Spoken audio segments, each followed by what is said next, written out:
தேவேந்திர சர்மா. இவர் டெல்லியில் உள்ள ஒரு ஆயுர்வேத வைத்தியர். அவருக்கு ஒரு விபரீத ஆசை. இவர் ஆப்ரேஷன் பண்ண வேண்டிய வேலை கிடையாது, ஆப்ரேஷன் பண்ணதுக்கு தகுதியே கிடையாது. கிட்னி ஃபெயில்யூர் ஆனவங்களுக்கு கிட்னி டிரான்ஸ்பிளான்டேஷன், அதாவது மாற்று சிறுநீரக அறுவை சிகிச்சை செய்யப்படும் அப்படின்னு போடுறாரு. அதாவது ஏழைகள்டிருந்து கிட்னியை எடுத்து பணக்காரங்களுக்கு வைக்கிறது. 1998 முதல் 2004 வரை 125 சிகிச்சைகள் அவர் பண்ணியிருக்காரு. ஒரு நாள் டாக்ஸியில் போயிட்டு இருக்கிற டாக்ஸி டிரைவர் அதிகமான காசு கேட்குறான். அப்போ இவருக்கும் அவனுக்கும் வாக்குவாதம். இவர் கையில் வச்சிருந்த கத்தியை வச்சு அவன் கழுத்து அறுத்துறது. அங்கே ஒரு கால்வாயில் ஒரு ஆறு. அந்த ஆற்றுல நிறைய முதலைகள், இந்த துண்டு துண்டான மனித உடல்களை அதில் வீசி எறிகிறாரு. நிறைய டாக்ஸி டிரைவருங்க காணாமல் போகிறாங்க. இது நடக்கிறது எல்லாம் டெல்லி, ஹரியானா, ராஜஸ்தான், இந்த 3 மாநிலங்களில் கிட்டத்தட்ட 50 வழக்குகள் பதிவு செய்யப்படுது. இப்போ போலீஸ் தீவிரமாக இது சம்மந்தமாக தனிப்படைகள் அமைச்சு விசாரிக்கிறாங்க. எந்த இடத்துல காணாமல் போனாங்க, எப்படிங்கிறத வச்சு கடைசியாக எங்கே காணப்பட்டாங்க, இந்த சிசிடிவி வச்சு அடுத்து பார்க்கல கோர்ட்டில் பெயில் போடுறாரு. எனக்கு ட்ரீட்மெண்ட் எடுக்கிறதுக்கு 2 மாதம் டைம் வேணும் அப்படின்னு கேட்குறாரு. சரி, இவரோட உடல்நலம் கருதியும் இந்த சம்பவம் நடந்த 2006 2023 வரைக்கும் ஜெயிலில் அவர் இருந்தது எந்த ஒம்புக்கும் போகல அப்படிங்கிறதுனாலையும் அவருக்கு பெயில் கொடுக்குறாங்க. ஜூன் மாதம் 3ஆம் தேதி போகிறாரு. ஆகஸ்ட் மாதம் 2ஆம் தேதி 3ஆம் தேதி வரலாம். ஜாமீனில் போயிட்டார். போனவர் ஆகஸ்ட் மாதம் 2ஆம் தேதி 3ஆம் தேதி அவர் குறிப்பிட்ட தேதிக்கு வரணும் இல்லையா, அன்னைக்கு ஜெயிலுக்கு வரவில்லை. நல்லவராக இருந்த அவர் கடன் வாங்கி கொடுத்தவங்க பணத்தை கேட்டு நெருக்கடி கொடுத்த ஒரு சூழ்நிலையில அந்த பணத்தை சம்பாதிக்கணும் அப்படிங்கிற ஒரு வெறியோட. வணக்கம். தேவேந்திர சர்மா. இவர் டெல்லியில் உள்ள ஒரு ஆயுர்வேத வைத்தியர். ஆயுர்வேதம் அப்படிங்கிறது என்னன்னா, இலை, தழை, இந்த மாதிரி இதை கொண்டு மருத்துவம் பார்க்குறது. இலை, தழை இது கேரளாவில் அதிகமாக பண்ணுவாங்க. அது கேரளா வைத்தியம் சொல்லுவாங்க. இது ஆயுர்வேத வைத்தியம் சொல்லுவாங்க. இந்த ஆயுர்வேதத்தில் அவர் ஒரு மருத்துவர், அது படிச்சிருக்காரு. அவர் ஆயுர்வேத மருத்துவம் பண்ணுறாரு. அவர் பண்ணிக்கிட்டு இருக்கிறப்போ அவருக்கு ஒரு விபரீத ஆசை ஏற்படுது. என்ன அப்படின்னா, ஒரு ஏஜென்சி, அதாவது எரிவாயு ஏஜென்சி, கேஸ் சப்ளை பண்ணுறாங்க இல்லையா, அந்த ஏஜென்சி எடுக்கணும் அப்படிங்கிற ஒரு ஆசை. அதுக்காக இவர் மருத்துவம் பார்த்து கொஞ்சம் கொஞ்சமாக சேர்த்து வச்சுருக்க காசு, அது போக தெரிந்த நண்பர்கள்ட்ட, உறவினர்கள்ட்ட கடன் வாங்கிய காசு, அது போக பேங்கில் இவரோட மருத்துவமனை கிளினிக்கை டெவலப் பண்ணுறதுக்குன்னு சொல்லி வாங்கின காசு எல்லாத்தையும் சேர்த்து 1994 11 லட்சத்தை ஒருத்தர்கிட்ட கொடுக்குறாரு. அவன் கேஸ் ஏஜென்சி வாங்கி தரேன் அப்படின்னு சொல்லி இவர்கிட்ட அந்த பணத்தை வாங்கி கொடுக்காம ஏமாத்திடுறான். அவனும் தப்பிச்சு போயிடுறான். 11 லட்சம் போச்சு. இந்த 11 லட்சத்துக்கு இவர் கை காசு போனால் பரவாயில்ல, இவர் உறவினர்கள்ட்ட, நண்பர்கள்ட்ட கடன் வாங்கியிருக்காரு, பேங்கில் கடன் வாங்கியிருக்காரு. ஆக எல்லாரும் இவருக்கு நெருக்கடி கொடுக்குறாங்க. பணத்தை இவரால் திருப்பி கொடுக்க இயலலை. அப்போது இவரை ஒரு கேலியா, மட்ட ரகமாக, தரக்குறைவா இப்படி பேசுகிறாங்க. பேசுகிறப்போ அவருக்கு மனசு ரொம்ப ஒடிஞ்சு போகுது.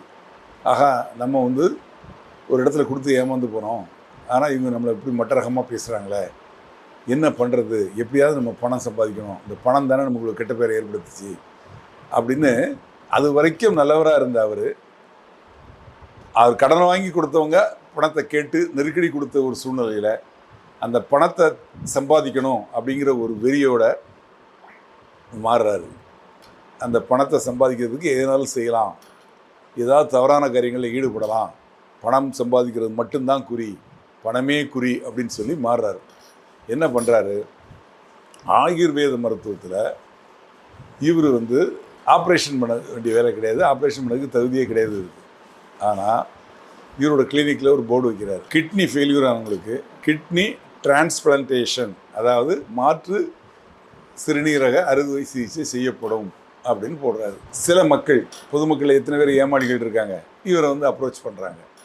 இவர் வந்து ஒரு ஆயுர்வேத மருத்துவர், இவருக்கு அதுக்கு சம்மந்தமே கிடையாது. ஆனால் ஒரு ஹாஸ்பிட்டல் நடத்திக்கிட்டு இருக்காரு ரொம்ப நாளாக, ஆயுர்வேத ஹாஸ்பிட்டல். அதில் இப்படி ஒரு போர்டு வச்சுருக்கிறோன்னா பேஷண்ட்ஸ் வர ஆரம்பிக்கிறாங்க. இது சம்மந்தமாக இவர்கிட்ட பேசுகிறாங்க, கன்சல்ட் பண்ணுறாங்க. கன்சல்ட் பண்ணதுக்கப்புறம் இவர் என்ன பண்ணுறாரு, இது பற்றி தெரிஞ்ச சில மருத்துவர்கள் இருக்காங்க இல்லையா, அந்த மருத்துவர்கள் அவங்கள கனெக்ட் பண்ணி அவங்ககிட்ட கேட்குறாரு. அப்போது இது மாதிரி பண்ணலாமா அப்படின்னு கேட்குறேன். அங்கே வந்து நாங்கள் பண்ணுறோம், நீங்கள் வந்து பேஷண்ட்டை வந்து கொடுங்க, யார் தானம் கொடுக்குறாங்களோ அவங்களையும் கூட்டுவாங்க, இந்த மாதிரி இவங்க யாருக்கு தேவையோ அவங்களையும் கூட்டுவாங்க, எல்லாம் செக்கப் பண்ணி அதுக்கப்புறம் ஹாஸ்பிட்டலில் அட்மிட் பண்ணி அவங்களுக்கு பண்ணுறோம், எனக்கு இவ்வளோ ஃபீஸ் கொடுக்கணும் அப்படின்னு சொல்லி அந்த டாக்டர் கேட்குறாங்க. அந்த டாக்டர் அப்ரோச் பண்ணதுக்கு சில மருத்துவ பணியாளர்கள் இருப்பாங்கள்ல, அவங்களுக்கு கீழே கூடிய நர்ஸு அந்த மாதிரிலாம் இருப்பாங்க, கம்பவுண்டர்கள், அந்த மாதிரி ஆட்களும் கூட இவருக்கு பழக்கமாகி அந்த சில டாக்டர்கள் மூலமாக சில அறுவை சிகிச்சைகள் இது மாதிரி பண்ணுறாரு. அதாவது ஏழைகள்கிட்டருந்து கிட்னியை எடுத்து பணக்காரங்களுக்கு வைக்கிறது. இது வந்து இந்த அறுவை சிகிச்சையை இவர் மூலமாக வேற ஒரு டாக்டர்கிட்ட கொடுத்து அவங்க பண்ணுறாங்க, அவங்க ஹாஸ்பிட்டலில் நடக்குது, இவருக்கு மூலமாக நடக்கிறதுனால இவரும் கூட இருக்கிறாரு. அப்படி கொஞ்ச நாள் ஆக அங்கே என்ன பண்ணுறாங்க ஏது பண்ணுறாங்கன்னு இவர் தெரிஞ்சுக்கிறார். தெரிஞ்சுக்கிட்டு அவங்களுக்கு அசிஸ்டண்ட்டாக இருக்காங்க இல்லையா, துணை மருத்துவர்கள், அப்புறம் மருத்துவ பணியாளர்கள், கம்பவுண்டர்கள், நர்ஸு, இவங்க எல்லாரையும் இவங்களை கூப்பிட்டு இவரே பண்ண ஆரம்பிக்கிறார். அப்போ அதில் வரக்கூடிய லாபம் இவருக்கு மொத்தமாக வருது. அவங்களுக்கு என்ன ஃபீஸ் உண்டோ அதெல்லாம் கொடுத்துட்டு அது போக இவருக்கு வருது. இப்படி 125 பேருக்கு கிட்னியை வந்து மாற்று அறுவை சிகிச்சை பண்ணியிருக்காரு. இந்த விஷயம் எப்படி வெளியே வந்துடும்ல, என்றைக்கும் ஒரு நாள் பல நாள் திருடன் ஒரு நாள் சிறையில் சும்மா சொல்லியிருக்காங்க. இந்த விஷயம் தெரிஞ்சு அவர் கைது செய்யப்படுகிறார். கைது செய்யப்பட்டு சிறையில் அடைக்கப்படுறார். 1998 முதல் 2004 வரை 125 சிகிச்சைகள் அவர் பண்ணியிருக்கார். இந்த மாற்று சிறுநீரக சிகிச்சைக்காக அவர் கைது செய்யப்பட்டு சிறையில் அடைக்கப்படுறார். சிறையில் இருக்கையில் 2004 கோர்ட் மூலமாக பெயில் மூவ் பண்ணுறாரு. அவருக்கு பெயில் கிடச்சிருது. பெயில் கிடச்சதுக்கப்புறம் வெளியே வர்றார். வெளியே வந்து ஒரு நாள் டாக்ஸியில் போயிட்டுருக்காரு. டாக்ஸியில் போயிட்டுருக்கல டாக்ஸி டிரைவர் வந்து அதிகமான காசு கேட்குறான். ஒரு இடத்துலேருந்து ஒரு இடத்துக்கு போகிறதுக்கு 500 ரூபா ஆகும்னா அவன் 1000 ரூபா கேட்குறான். அப்போ இவருக்கும் அவனுக்கும் வாய் தகராறு ஆகுது, பிரச்சனையாகுது. அவன் இவரை அடிக்க, இவர் அவனை அடிக்க, இவர் கையில் வச்சிருந்த கத்தியை வச்சு அவன் கழுத்தை அறுத்துறாரு. அவன் இறந்து போயிடுறான். அந்த சம்பவம் நடந்த இடத்துல அவனையும் இவரையும் தவிர வேறு யாரும் கிடையாது. ஆக அவர் இறந்துட்டார். டாக்ஸி டிரைவர் இறந்துட்டார். இறந்ததுக்கப்புறம் என்ன பண்ணணும் அப்படின்னு அவருக்கு தெரியல. உத்தரப்பிரதேச மாநிலத்தில் இது நடக்குது. உடனே என்ன பண்ணுறாரு, அந்த கத்தியை வச்சு அவனை துண்டு துண்டாக வெட்டி பொட்டலம் கட்டி பிளாஸ்டிக் பேப்பரில் பொட்டலமாக கட்டி எடுத்துகிட்டு போகிறாரு. எடுத்துகிட்டு போய் வண்டியிலேயே போய் அங்கே ஒரு கால்வாய் இருக்குது. கால்வாயில் ஒரு ஆறு. அந்த ஆற்றுல வந்து நிறைய முதலைகள் இருக்குது. இந்த துண்டு துண்டான மனித உடல்களை அதில் வீசி எறிகிறாரு. அங்கே இருக்க முதலைகள் ஒவ்வொரு பீஸாக எடுத்து எல்லாம் சாப்பிடுது, ஒன்று ஒன்றும் ஒவ்வொரு பீஸாக சாப்பிடுது. உடனே அந்த காரை எடுத்துகிட்டு வந்துடுறாரு. எடுத்துகிட்டு வந்து அந்த காரை நம்பரை மாற்றி அதோட பெயிண்டிங்கை மாற்றி தன்னோட வண்டின்னு சொல்லி பெயிண்டிங் பண்ணுற இடத்துல விட்டு மாற்றி நேம் பிளேட், அதாவது நம்பர் பிளேட் இருக்கு இல்லையா, அது செய்யக்கூடிய இடத்துல போய் புதுசாக வேற ஒரு நம்பர் பிளேட் கொடுத்து வாங்கி அதுக்கு ரெக்கார்டு ரெடி பண்ணி அந்த காரை விற்றுறாரு. அப்படியே அந்த காரை விற்றதில் ஒரு 20,000 to 25,000 ரூபா கிடைக்கும். ஏன்னா டாக்ஸியாக ஓடின வண்டி அதிகமாக ரீசேல் வேல்யூ இருக்காது. ஆக ஒரு கொலையும் முடிந்தது, ஒரு 20,000 ரூபாயும் கையில் கிடச்சிது.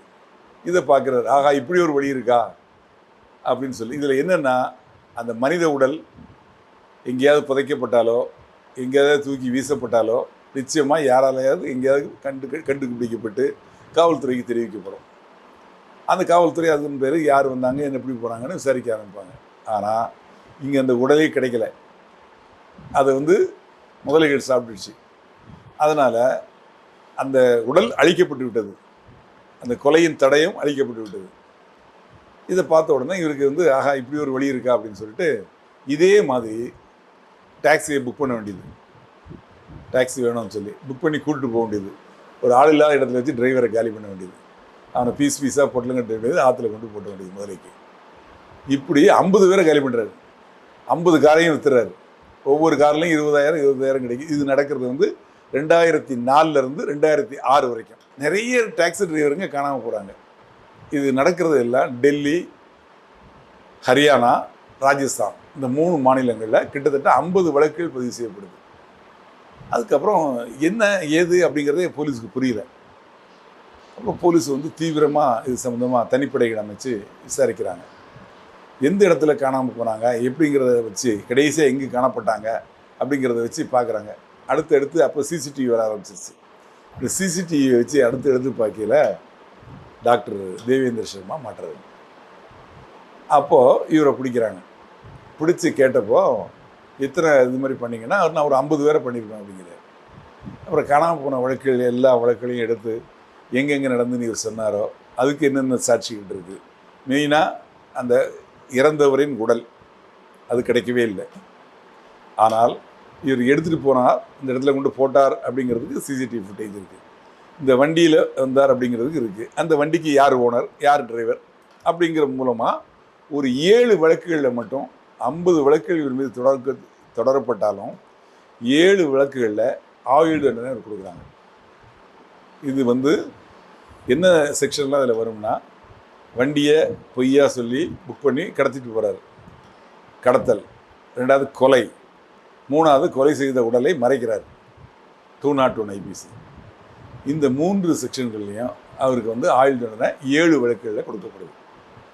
அந்த 7 வழக்குகளில் ஆயுள் தண்டனையை அனுபவிச்சுட்டு பீகார் ஜெயிலில் இருக்கிறார், டெல்லியில். கிட்டத்தட்ட 2023 வரைக்கும் ஜெயிலே இருக்கார். அப்போ இவருக்கு வயசாயிடுச்சு, 67 வயசு. அப்போ உடல் நலம் பாதிக்கப்படுது.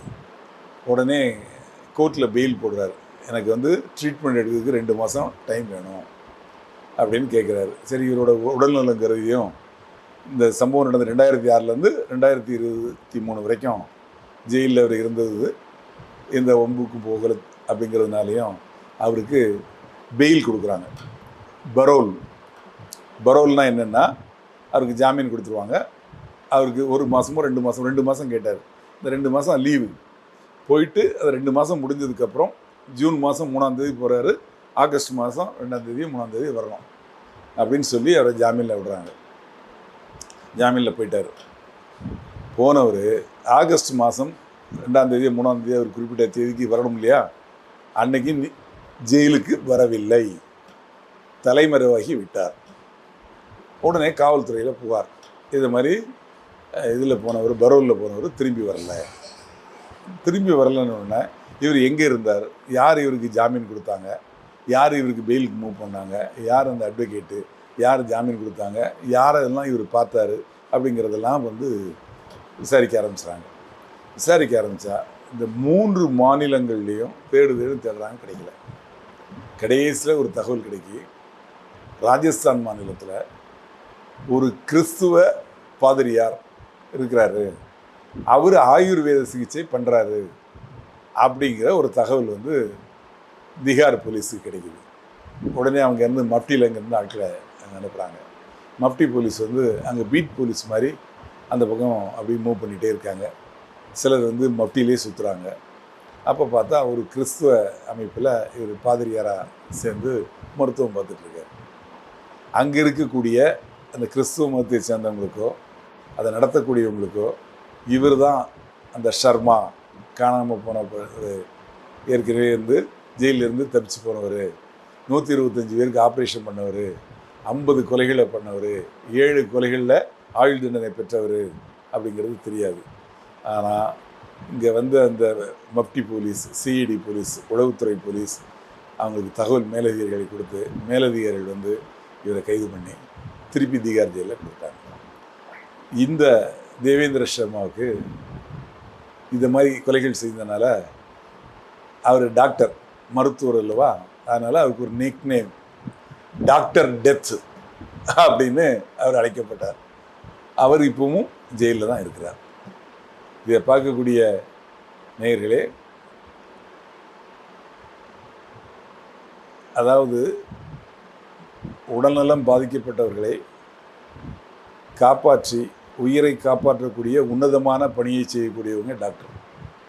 அந்த பணியை செய்யக்கூடிய ஒரு டாக்டரே ஒரு துரோகியாக மாதிரி சம்பந்தமே இல்லாமல் அவர் படிக்காத தொழிலாகிய சிறுநீரக மாற்று அறுவை சிகிச்சை 125 பேருக்கு பண்ணியிருக்காரு. அதில் எத்தனை பேர் என்ன இருப்பாங்க தெரியல. விசாரித்து பார்த்தா தெரியும் எத்தனை உயிர்கள் பலியாக இருக்கும் அப்படின்னு. அதாவது கொடுத்தவனும் பலியாக இருப்பான், சிறுநீரகத்தை வாங்கினவனும் பலியாக இருப்பான். அதனால் கோடி கோடியாக சம்பாதிச்சார். ஜெயிலுக்கு போனார்.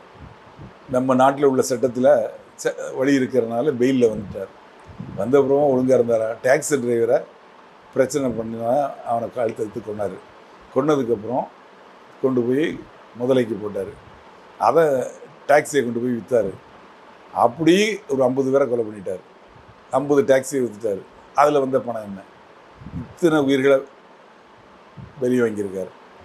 ஆக ஒரு மருத்துவர், புனிதமான தொழிலை செய்யக்கூடியவரே ஒரு கொலையாளியாக மாறியிருக்காரு. அதனால் சமூகத்தில் எந்த அந்தஸ்தில் இருந்தாலும் கெட்டவர்கள் கெட்டவர்களே. அதனால் நம்ம உஷாராக இருக்கணும். அவங்க செய்யக்கூடிய தொழில் டாக்டர் அப்படிங்கன்னா அந்த டாக்டர் என்ன படிச்சிருக்காரு, அது உண்மையிலேயே படிச்சிருக்காரா அப்படிங்கிறதெல்லாம் தெரிஞ்சுக்கிட்டு அந்த ட்ரீட்மெண்ட்டுக்கு போங்க. எதையும் நம்பி யாரையும் நம்பி உங்கள் உடலையும் உடல் நலத்தையும் கெடுத்துக்காதீங்க. நன்றி, வணக்கம்.